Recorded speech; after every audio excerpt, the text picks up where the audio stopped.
o'er the land of the free.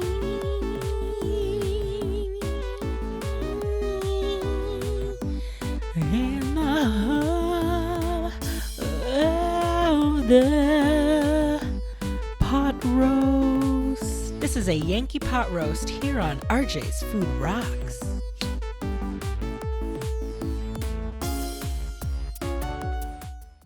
Hello, welcome back to another episode of RJ's Food Rocks.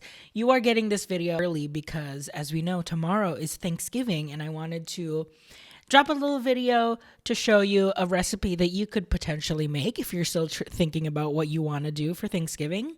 Now, everyone has a turkey. If you're looking for a second meat, why not try your traditional American fare, which is a pot roast. So this pot roast I got inspired by the Liberty Tree Tavern. Now here's what, when I did some research on the Liberty Tree Tavern's pot roast, I didn't realize how many names this pot roast has had. It is currently on their menu. It is called the Pennsylvania pot roast. Who knows? Is Pennsylvania pot roast different than any other?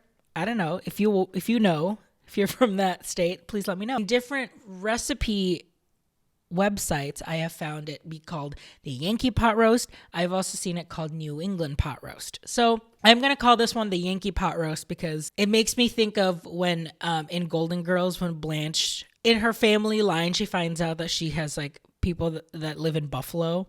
And so Dorothy is just like, "You're a Yankee, Blanche. A Yankee Doodle. You are that Yankee Doodle gal." I've never eaten at Liberty Tree Tavern, but I just know that like it's become like people's traditions basically to go to the holiday season when they go to Disney World. They make a reservation to eat at Liberty Tree Tavern, and that is their Thanksgiving meal. That is their holiday meal. Life, liberty, and the pursuit of scrumptious. That sounds like something I would write. Back in time to the days of colonial Williamsburg and sup. We as a society have stopped using sup as a verb, and I think we have to go back to that.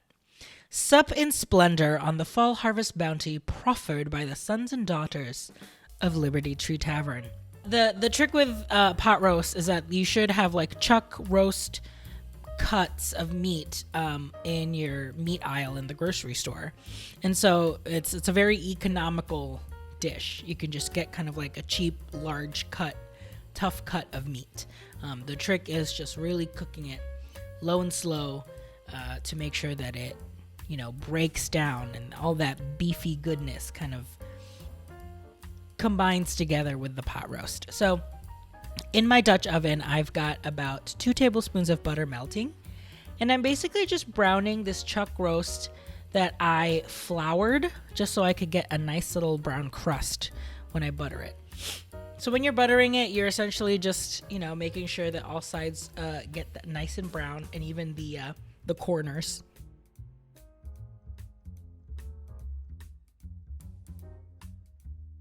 I'm adding just a little bit more flour on that leftover butter to make a little roux, so that way the stock that I'm going to make with the pot roast is nice and thick. So once that butter is cooked and you don't see any clumps left, I'm adding this thing. This is the recipe called for beef base, so I'm guessing that's just like beef consomme or beef stock, like bouillon cubes.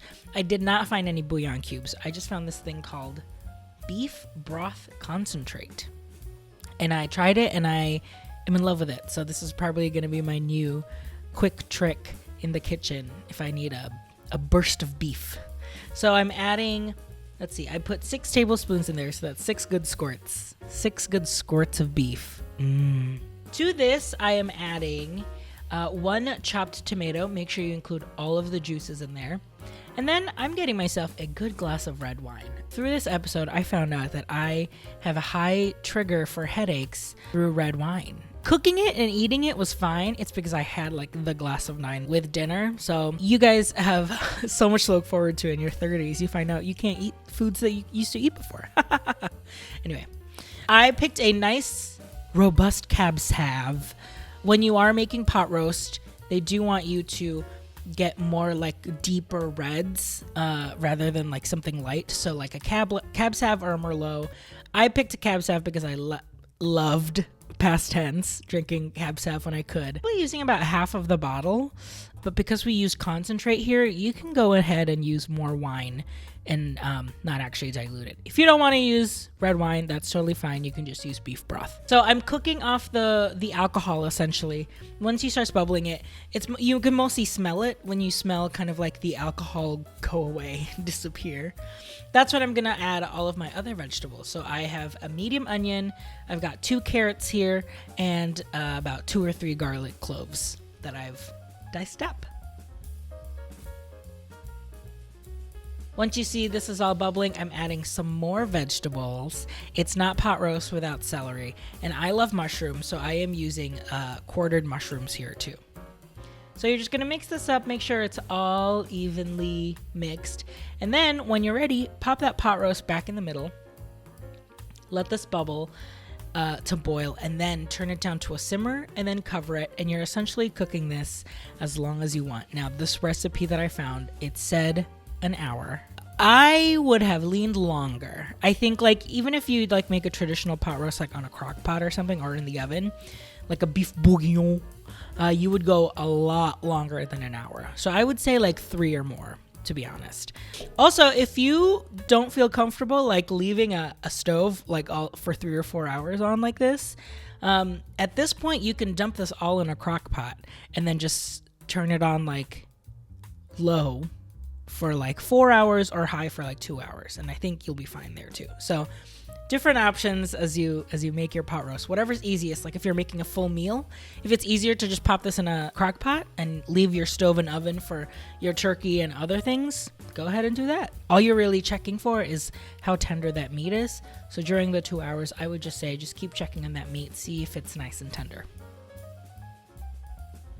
As a side for my pot roast, and this is my like go-to way to make mashed potatoes. It is so easy. I've probably got about 3 or 4 russet potatoes here.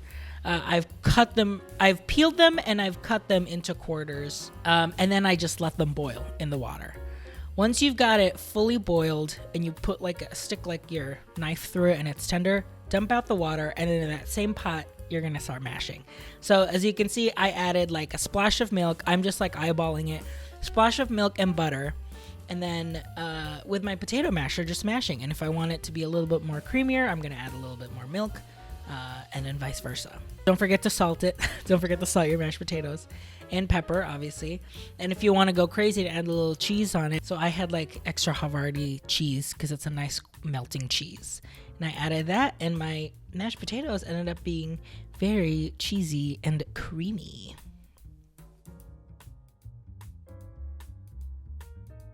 Once the roast is ready, whether you're in a crock pot or you're on the stove, take out the meat, strain out all of your vegetables.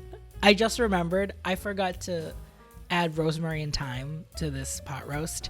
As you can see, I'm adding it right now while I'm making the gravy. So I figured, you know what? This is the best part about cooking. You mess up and then you realize, oh, I have to fix that.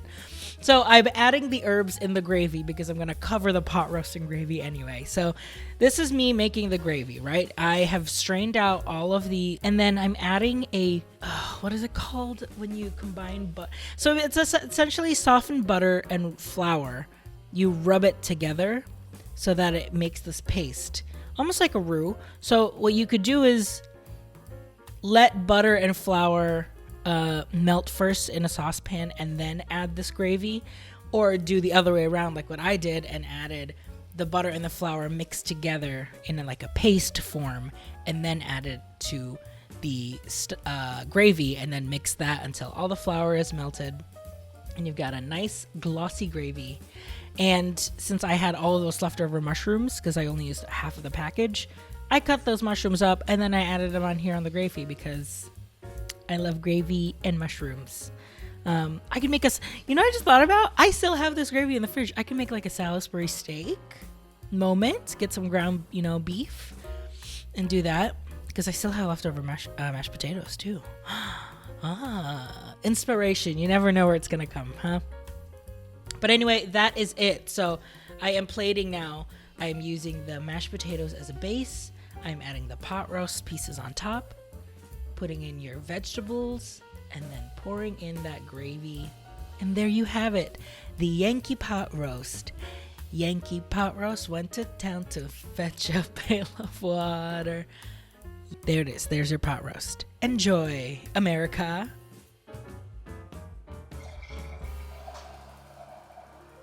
Wow. This is the Liberty Tree Tavern pot roast dinner. There is a roast on top of some mashed potatoes, a mushroom gravy, and all the little fixins you get in a roast.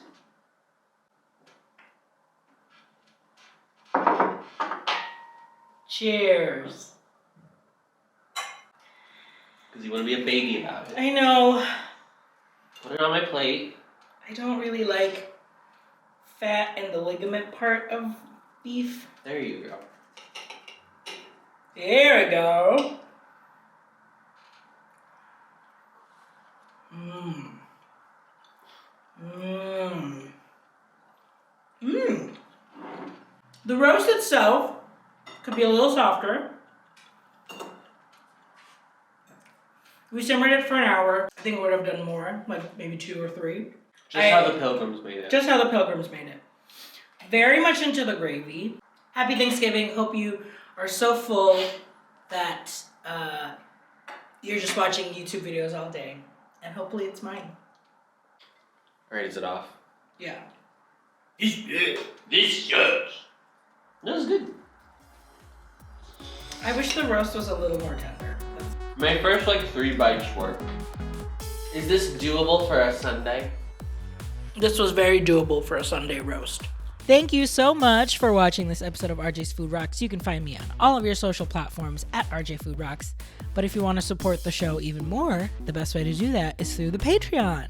For $5 a month, you can support the show, join all of these lovely people, and you get bonus videos. You get a gift every month, possibly. There's we draw a random winner every month. And it's just a great way to say, hey, I think you're doing a great job. Here's $5. Thank you to all of my current Patreon subscribers right now, my food rockers. If you have a recipe or a food you want me to try out, you want me to play around in the kitchen, please let me know in the comments below or message me in any of my social platforms. I would love to get some more ideas for new future videos. And if you still love what I'm doing here, maybe you don't want to do the Patreon, that's okay. You can listen to all of my shows under the Ampliverse, where we do podcasts and video series there too. So check out theampliverse.com or the Ampliverse on YouTube. And if you'd like some shirts, some stickers, you can hop on to my Etsy down below and buy some stuff there. But thank you so much for watching. Make sure you subscribe right here and watch all of my other videos as you prepare and cook for Thanksgiving. Hopefully you're watching all of my videos while you're stuffed with turkey and trying to not fall asleep on the couch. So happy holidays. Have a happy Thanksgiving if you are celebrating this weekend. Hope you guys are eating well, and I'll see you next time with another video.